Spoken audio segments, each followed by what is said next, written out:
Feeling overwhelmed or unfulfilled? Welcome to the MyLifeFull Podcast, where we dive into faith-based principles to guide you toward achieving your goals and finding true holistic success. Join us as we navigate the path to a more balanced and purposeful life, so that our lives can be full of what truly matters most. Hey action takers, welcome to today's MyLifeFull Podcast. Today we're diving into key takeaways about money, prayer, and purpose, featuring Anton Kulikov. Welcome, Anton, to MyLifeFull Podcast. We are thrilled to speak with you today regarding the category of finance. I was introduced to you by Briston, one of my coworkers, and she shared that you are a wealth of knowledge in the area of finance. And then actually after speaking with you, you really are that wealth of knowledge. You've co-authored a book, you have your own business, and you also are working with another highly well-known organization. And so I ask you, if you could just tell us a little bit about yourself and background, and then we'll go into some questions that I have for you, if that's okay. Yeah, Tari, thank you so much for having me on this. It's been... I'm quite young, so I'm not going to say I've been here, doing this for 40 years and have all this experience, but even in the short-ish time I've been, in the industry and just, learning and growing and becoming a Christian throughout the process, it's been a lot like drinking through a fire hose. So I'll kind of give you the background. I went to school up in Illinois, Central Illinois, University of Illinois. So, it's a huge school, a very small town, huge school. Studied finance. Wanted to do finance all my life. Basically, when I got out of sophomore year of high school, I didn't have anything to do that summer, so I just turned on the financial news and fell in love with it ever since. And I watched. I was a very weird kid. So, my story is not typically the case for most people, but I've just been blessed enough that I've kind of got that inkling of what I wanted to do at a very early age. And I've just dove deep, went to school, studied it, worked at a few companies, and now basically have led a lot of the research at one of the largest financial podcasts that we talk about options and futures, and we have live shows, and we've influenced millions of people around the world in terms of managing their own finances. In a unique way that doesn't involve just dumping your money into a fund and just watching it grow. I mean, it's not a bad thing, but it's kind of a newer field in finance that a lot of people have taken an interest in as technology grows and everything. So came to Florida, became a believer, and that's radically changed a lot of things that I look at typically, changed a lot of my viewpoints and really helped form me into the person I am today when it comes to not just the faith part, but merging that financial background and a lot of the worldly aspects about finance and kind of understanding them through a Christian lens has really allowed me to kind of not just grow personally, but grow in my ability to be a steward and my ability to grow wealth and also the ability to bless others in the process. So, and it's been an incredible blessing. So we know that in the U.S., a lot of people mismanage their finances, and then it gets a little tricky when you are a Christian. And so how has your view on money and wealth creation changed since you became a Christian? Yeah, so that's a good question. And I think this is an easier question for me to answer than most Christians, I think. And I'm not boasting in that. That's just the way God's worked in my life. I came to faith in the middle of my career, and I wasn't raised in it. So I grew up Jewish, so my background is Russian. So my family's from former Soviet Union, so they came here in the 90s. I grew up Russian and Jewish, but the key thing about Russian Jews is that they're very agnostic spiritually. So we understand we're Jewish. We kind of know what that means. We kind of celebrate the high holidays, and that's it. There's no deeper dive. There's no understanding of the Torah or anything like that. Okay. So I was raised in a very agnostic and even called atheist household with a strong conservative background from the Russian part, right? So coming into going into finance, there was a typical kind of, I shouldn't call it stereotypical, but there was this kind of idea that, okay, you go into finance, the purpose of going into finance, what's the point of it? Well, you can make a lot of money. You can set yourself up for life. You can basically take care of your family forever and retire early. That's kind of the ideal, right?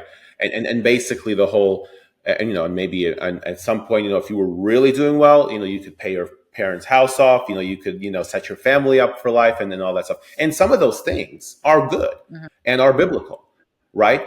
But the core fundamental purpose of making money in general was self-serving, right? You take care of yourself, you take care of your family so that you can retire early, and then you don't have to be part of the rat race anymore, right? Proverbially, right? You can take it easy, you can go on vacation, you don't have to worry about your bills and all that stuff. And again, a lot of those things are biblical, not worrying about your bills, right? Having the freedom to do other things.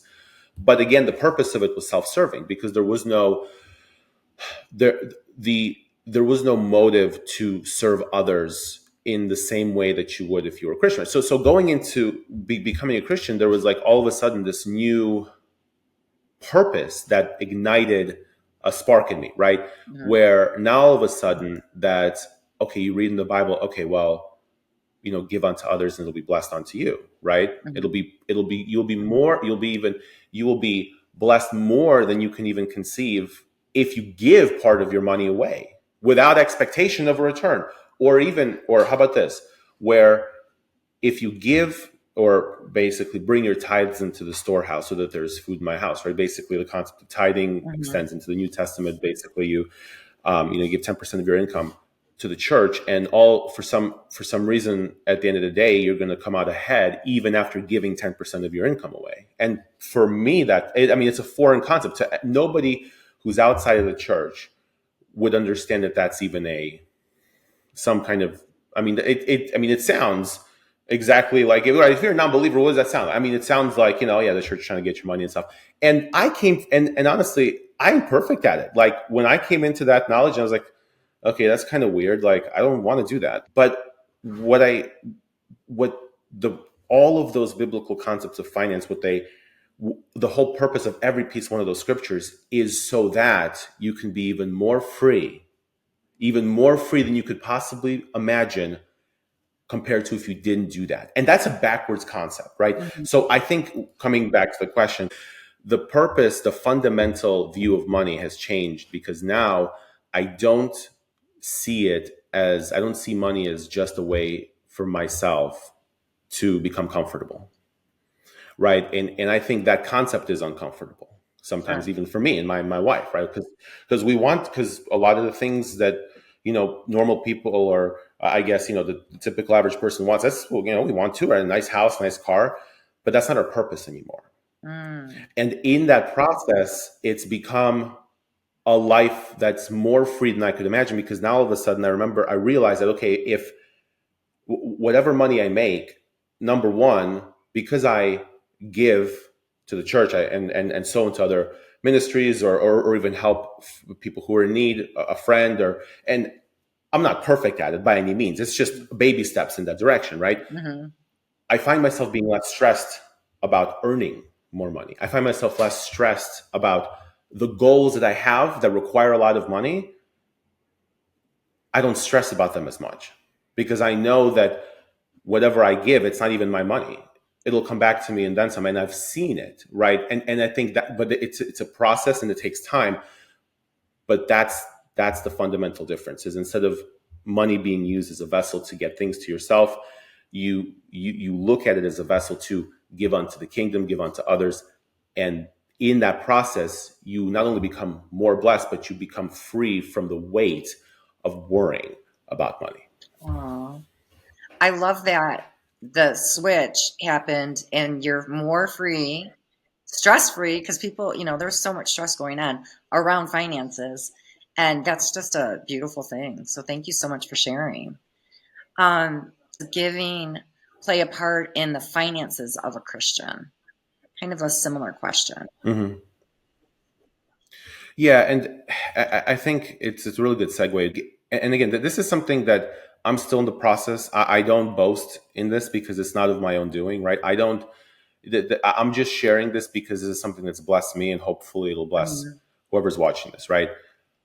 The giving part, it isn't so much that it's not transactional in a sense, right? And what I mean by that is like, it's not that, okay, you go to the Bible, 10%, you give 10%, and all of a sudden, you know you're going to get it back. That's true, but it's not the essence of it, right? It's more so that when you start to give consistently, you stop looking at money as something that you covet. Okay. And instead you look at it as, wow, this is something that can really bless others. And that feeling, that outcome is even more valuable to me than keeping that 10% for myself, right? So the whole purpose of giving isn't so that the church can get your money, or that somebody else, that if you don't give your money, then look at what you're not doing in that person's life. Look at what you could be doing, right? There's a lot of guilt and manipulation around this, right?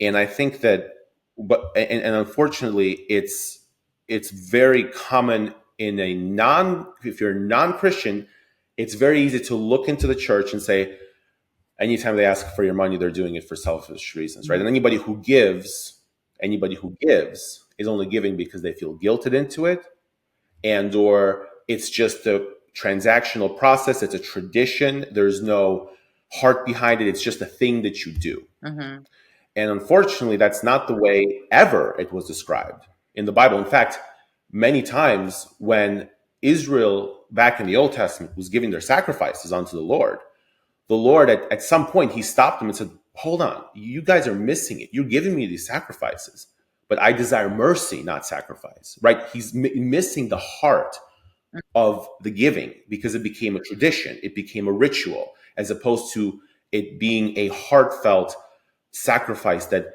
wow, no, I'm giving this because I know what this can do. I don't know, I can't see it, but I have faith that God will use this to bless so many people, and that gives me the peace and joy to do it.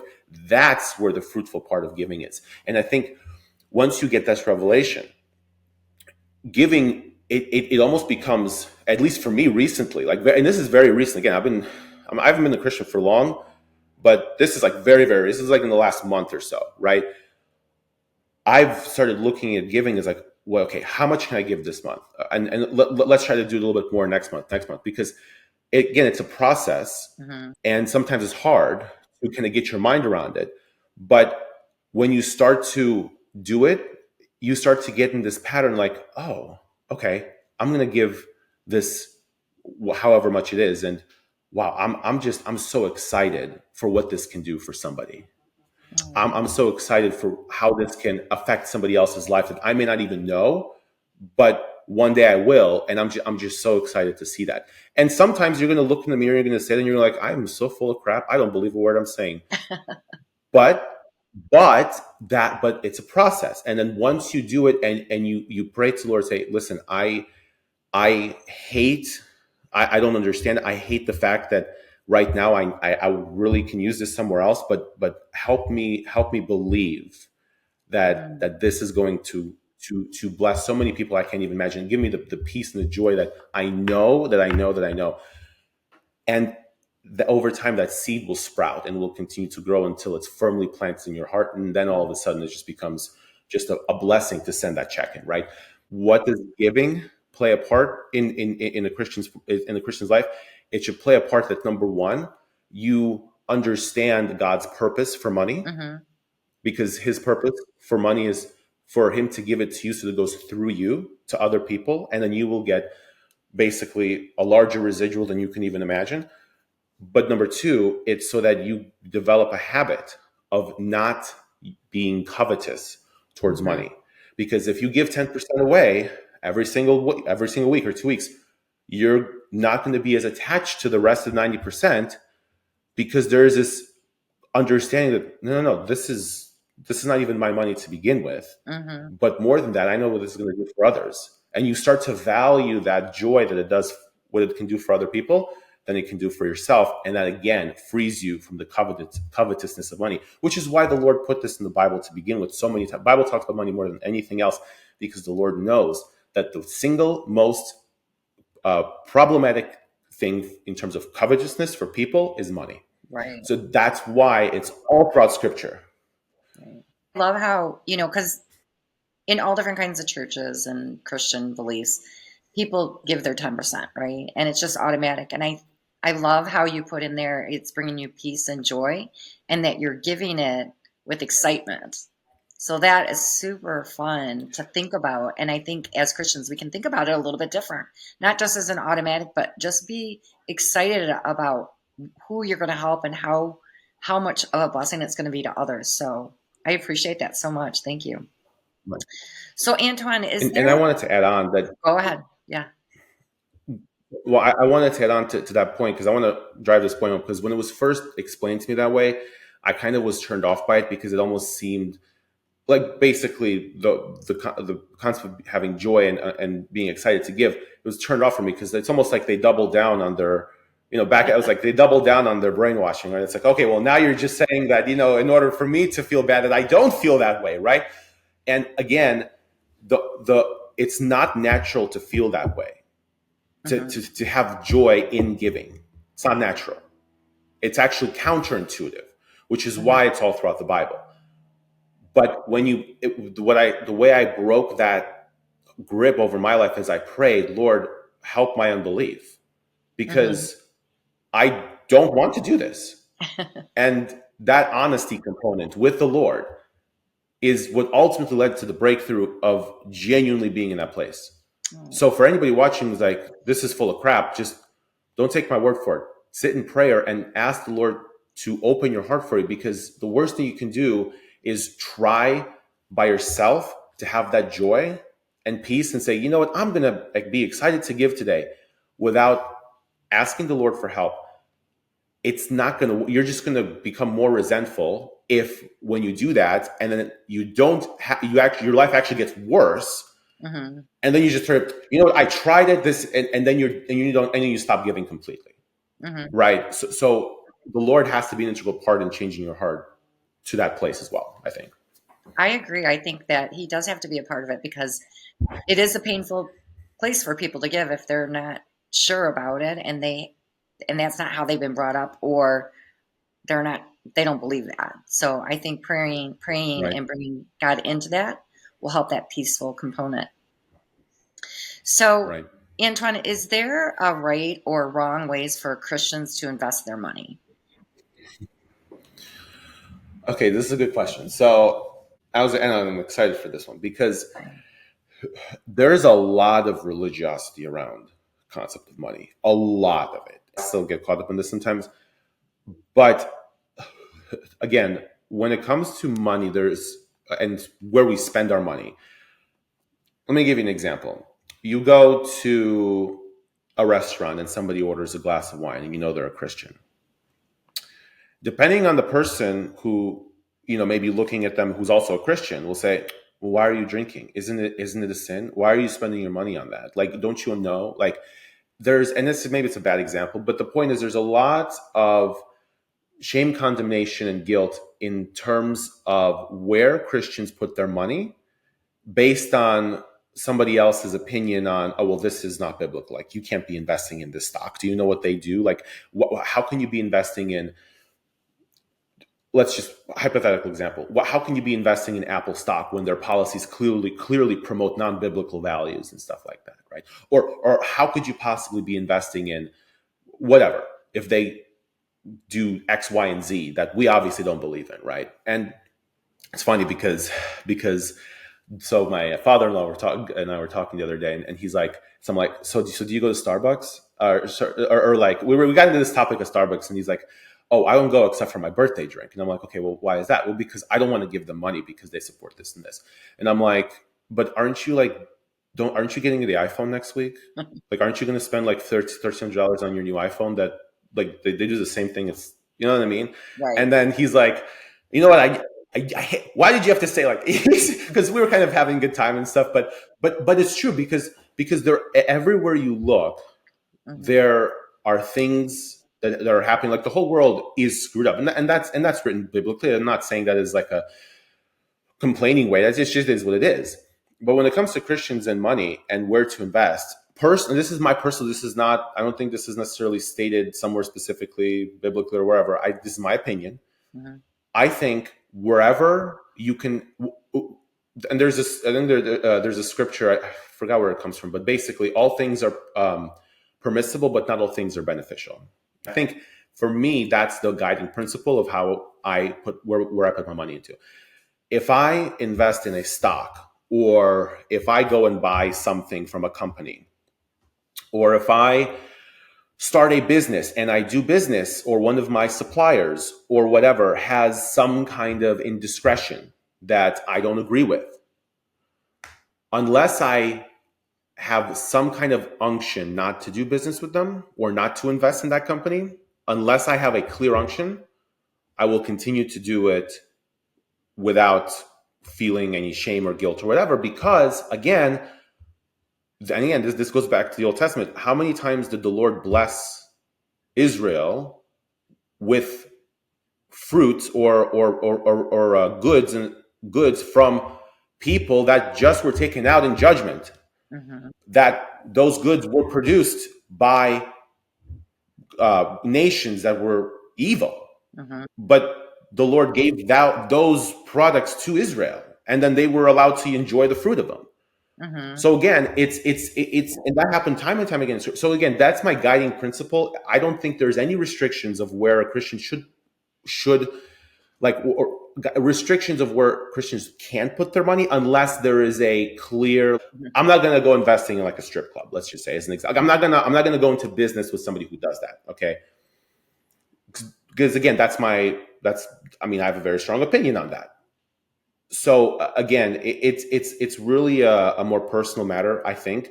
But I'm very confident in saying there is the amount of restrictions I think Christians place on themselves is far greater than what God intended. I think the restrictions that are placed in people within the church or the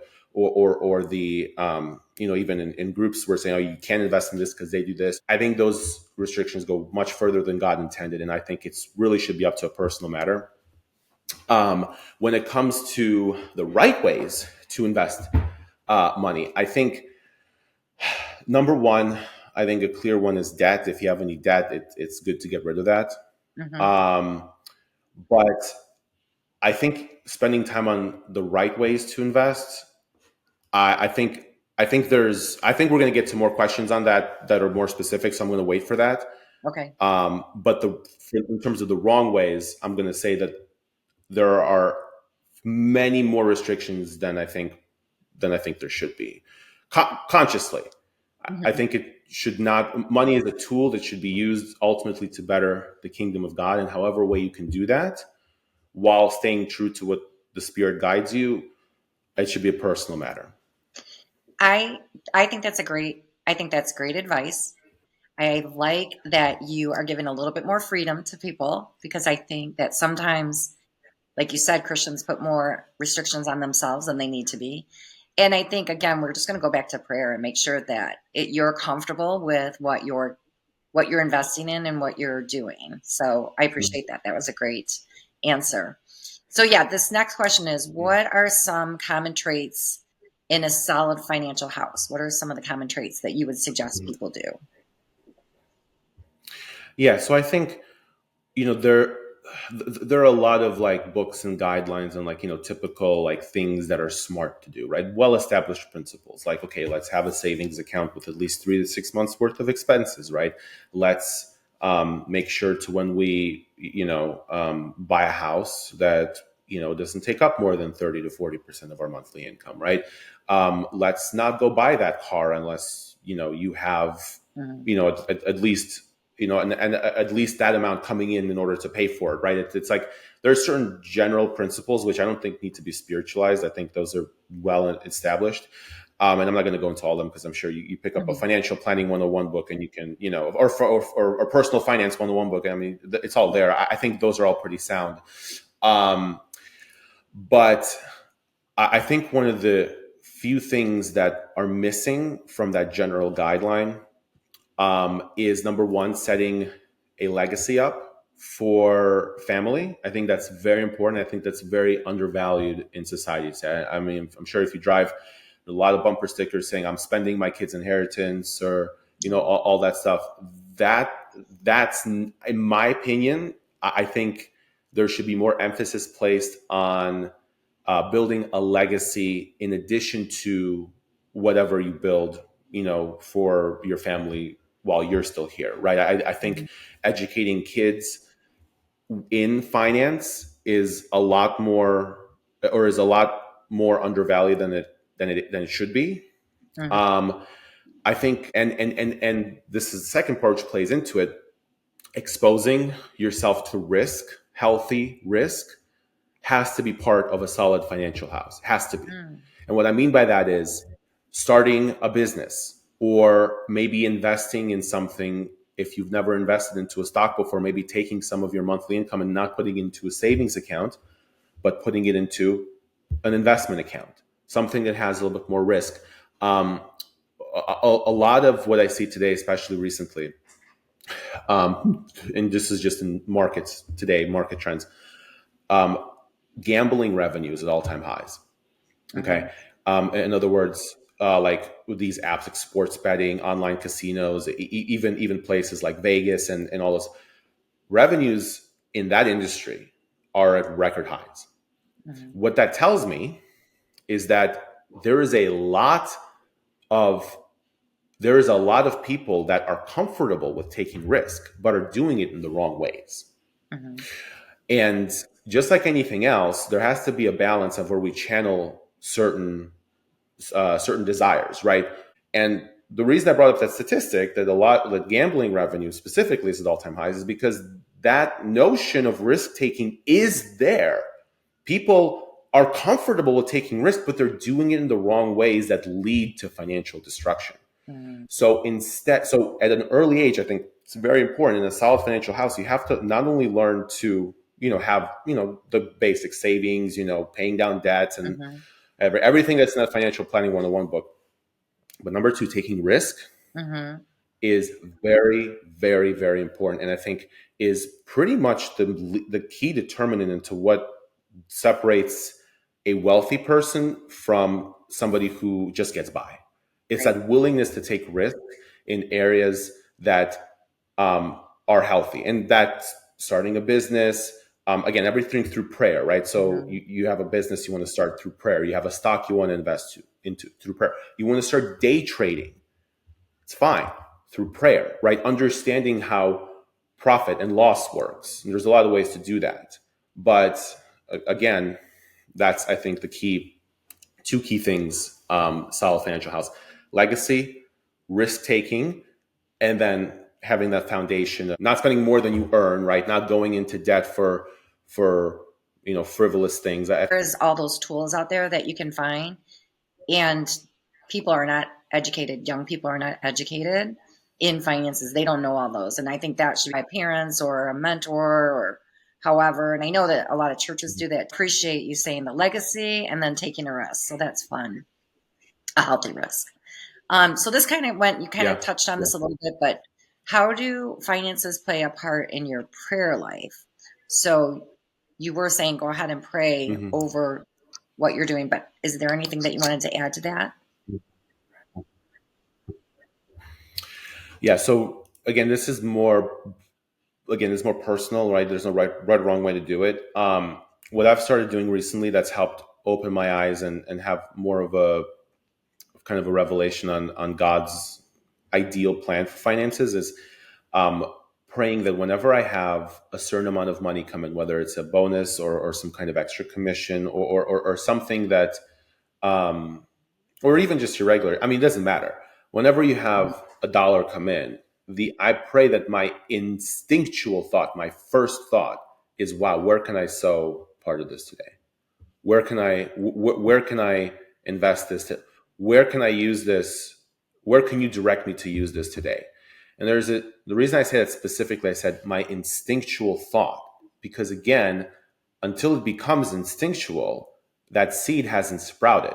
right? And it takes a while. Again, this is like with anything, but I want my initial thought to be, wow, look at this $1 million commission or whatever. Where can I sow that 100,000? Like, I'm so excited to give this 100,000 or more or whatever.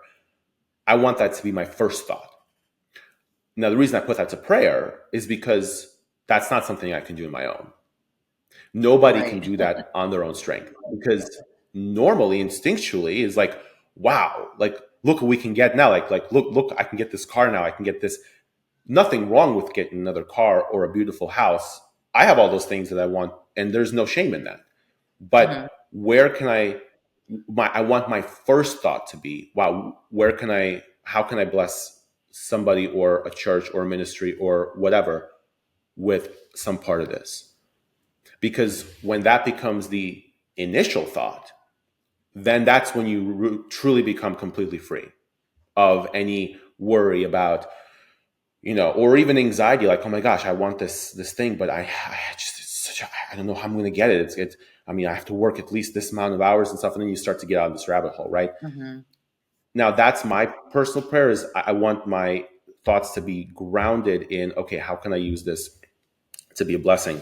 But number two, right, that's the more recent part. But number two, I'm always letting the Lord, giving your, basically what you want, your desires, literally just saying, hey, Lord, this is what I want. Like, I know you have an amazing plan for my life. This is what I want. I know that I'm not sure if this is something that,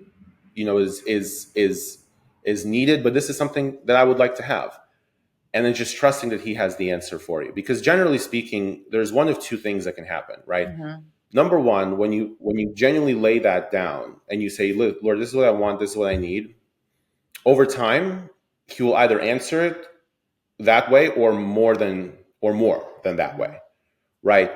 But the problem is when we don't have it after the first prayer or even the second prayer, we start to get resentful, or I've been there, right? I start to get, well, I prayed this and 3 weeks since I prayed it, I'm going backwards.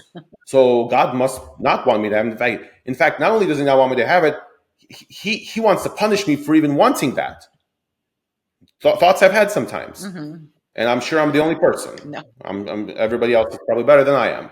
But again, it's humbly saying, Lord, this is what I want, but I trust that you will either have this or something even better, and then just leave it at that. I don't think it needs to be overly spiritualized. I think that a simple, writing it down. Some people like to write it down. Some people just like to say it.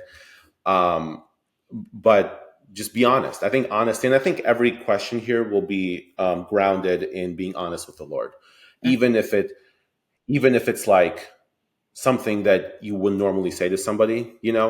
Being honest. The Lord desires our honesty, and even with our sin, even it's like, Lord, I really want to go on this extravagant vacation that will cost way more money than I should spend.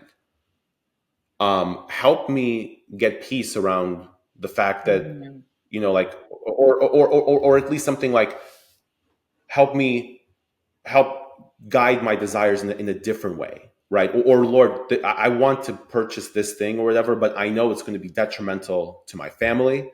Like it's going to lead us in the wrong direction. It's a frivolous thing. I don't need it, but I really want it. But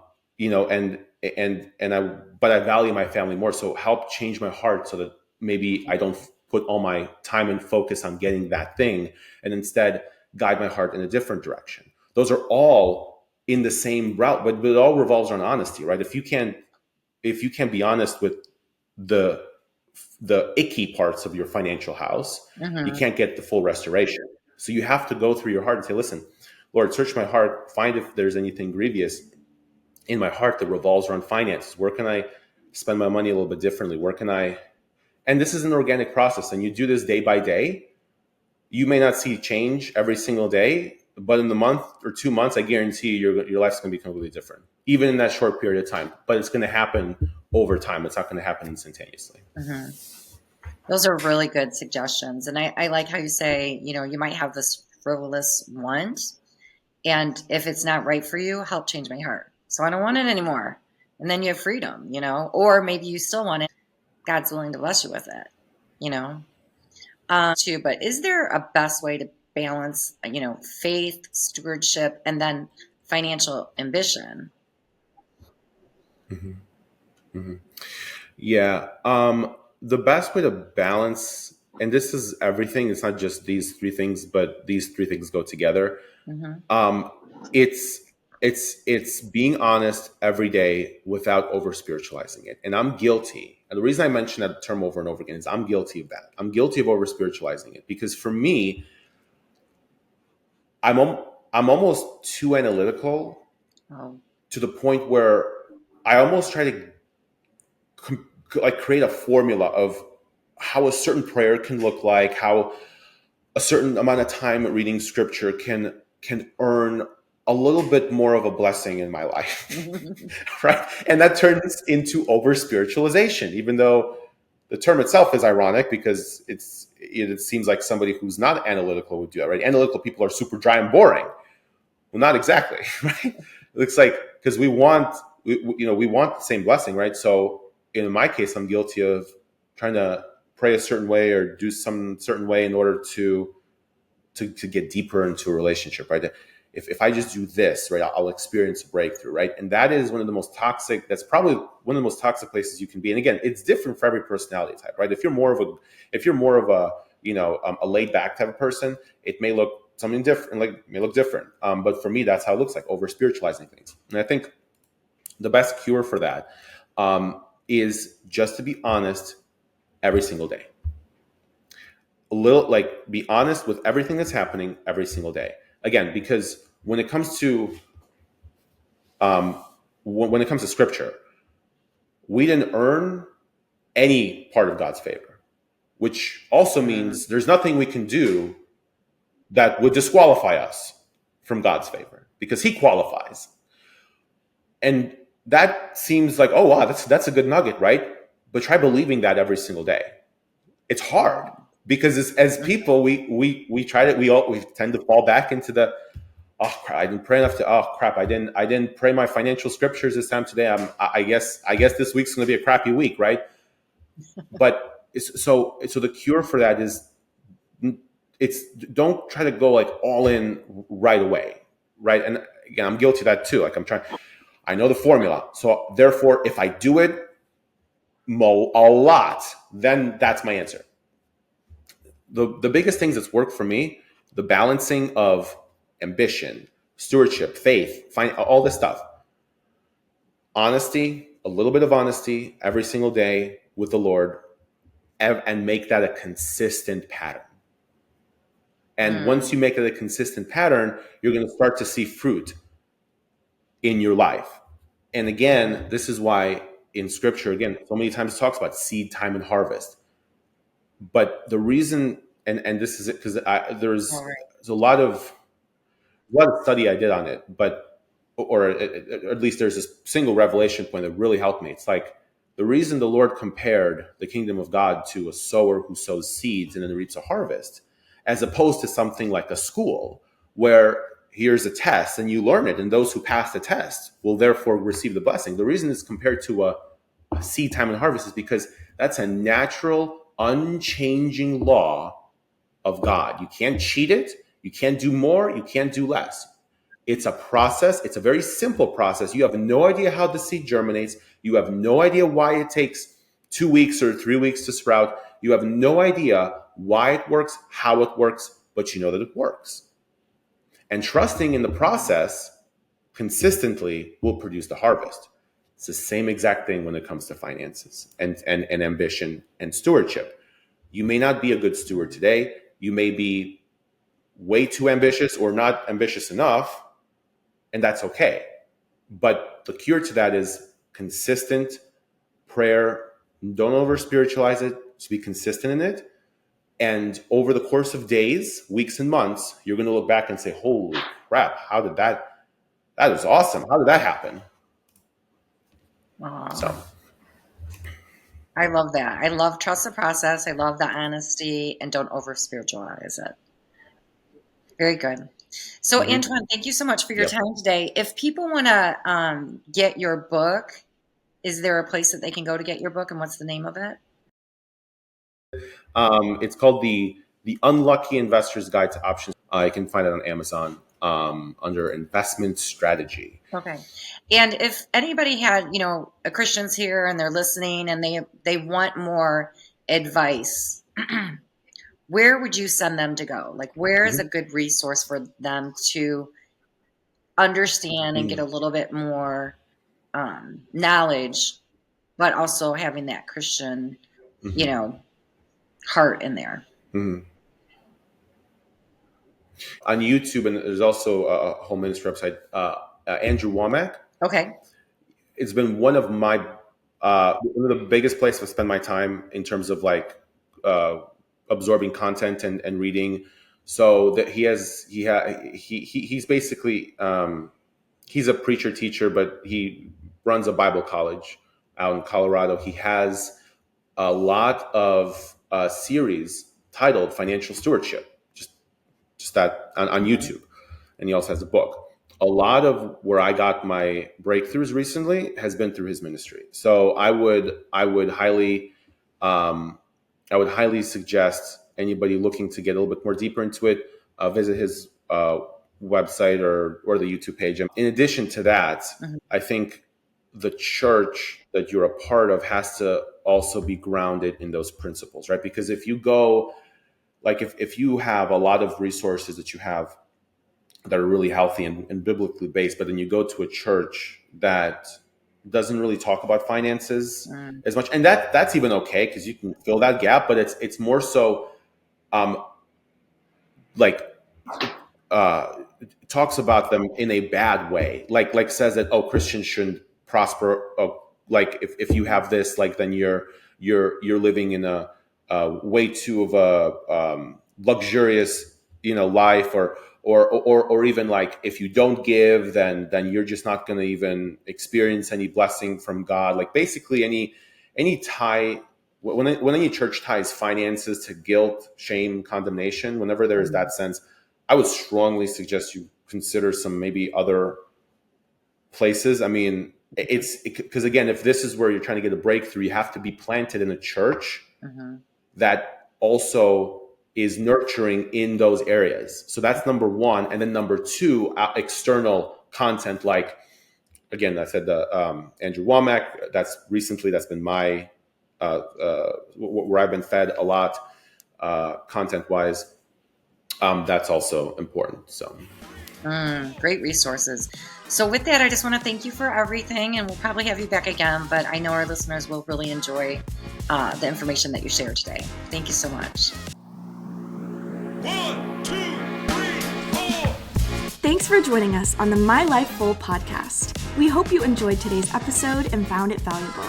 If you did, please share it with someone you know and take a minute or two to leave us a review on your current listening platform. Also, don't forget to join our free community to connect with us and stay updated on new content and resources. Just click the link in the show notes. Until next time, here's to living a life full of what truly matters most.